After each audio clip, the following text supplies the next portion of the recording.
Welcome. This is the January video for Empowering to Health, and I am Karen, owner and creator of Empowering to Health. So, does your New Year's resolution include losing weight, or in this case, did it already?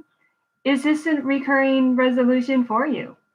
Now, is it something that you've done for many years? If so, maybe it's time to shift your thinking from the diet mentality to health mentality. Even if this is your first time trying to lose weight, or you actually just want to maintain the weight you've got as you're watching this thinking pattern can be beneficial.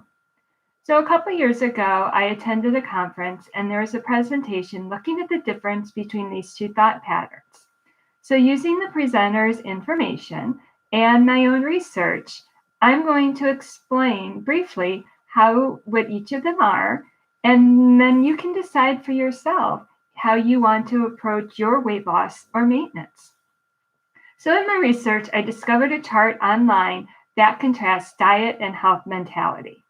So according to the chart, diet mentality focuses on food as the enemy, your bad habits, things you are doing temporarily, things you don't like about yourself, the scale, and the finish line, which I'm assuming in this case is that you have actually lost the weight.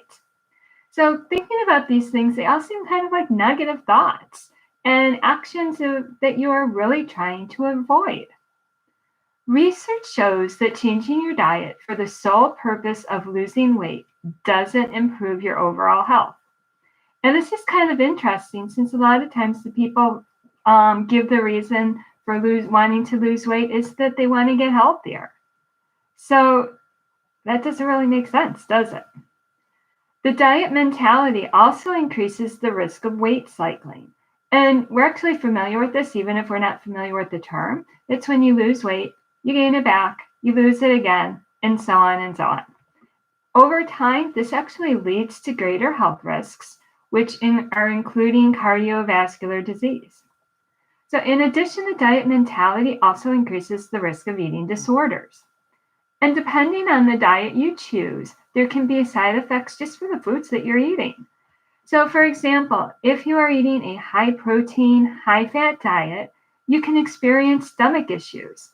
And if you actually stay on it long enough, you can end up starting to damage your kidneys and increase your cancer risk. And then finally, once you cross that finish line, you've lost the weight, even if you get there, because sometimes we don't, you often go back to those old eating patterns since you met your goal. I've heard that people say that diets are temporary, restrictive, heroic efforts that are unsustainable and do not lead to permanent change in habits or weight loss. And at some level, I'm sure many people can agree with that statement. So the same chart looks at focusing on health. So having a health mentality.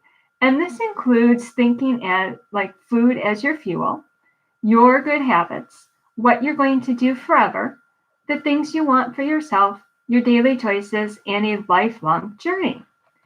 These characteristics, I think, compared to the other ones, are a more positive approach and makes you think about being good to yourself.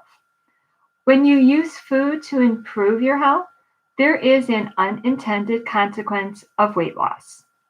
This is where my philosophy of a whole food plant-based eating pattern fits in. So by cutting out the high-fat processed foods, including meat and dairy products from your meals, you begin to actually naturally lose weight. And I experienced this firsthand several years ago when I started changing my eating patterns. The weight, it was slow, but it slowly started to come off. The research shows that the effects of a whole food plant-based diet include reducing the risk of heart disease and diabetes, and as well as preventing or decreasing the risk of other chronic diseases. You have more energy to participate in life because you feel better. And I know sometimes people say, oh, but I feel good already. I mean, that's not a problem. But sometimes I come back and say, you don't know how good you can feel till you actually feel that good. Think about it. And this is one instance where you actually can end up eating more food than less. For your body to get the calories it's going to need to function, you will have to eat more healthy food because it's less calorie dense than processed food and animal products. So, using this mentality, the focus is on food and not calories. You eat the right foods until you're full. And if you embrace the health mentality, food becomes your partner, not your enemy. So, in the end, having a weight loss focus can distract you from what can make impactful health improvements. So, while embracing that health mentality, ask yourself what you are gaining instead of what you are giving up. So many times people think about, oh, I can't do this or I can't eat this. But think about in the long run what you're going to gain if you actually change your diet and stick with it. The answers might actually surprise you. So, by learning the specifics of a whole food plant based eating pattern and the integration of other healthy lifestyle habits, you can finally achieve your New Year's resolutions. So, which mentality are you going to choose? If you want more information on the plant-based diet, you can go to my website, empoweringtruehealthtech.com, find the subscribe button at the bottom of each page, and you can subscribe to the free newsletter that comes out each month, which I will email to you. And there is some contact information and some upcoming courses and things to help you learn some more. So, please like the video, share it with others, subscribe to this channel if you haven't. Thanks for watching and be healthy.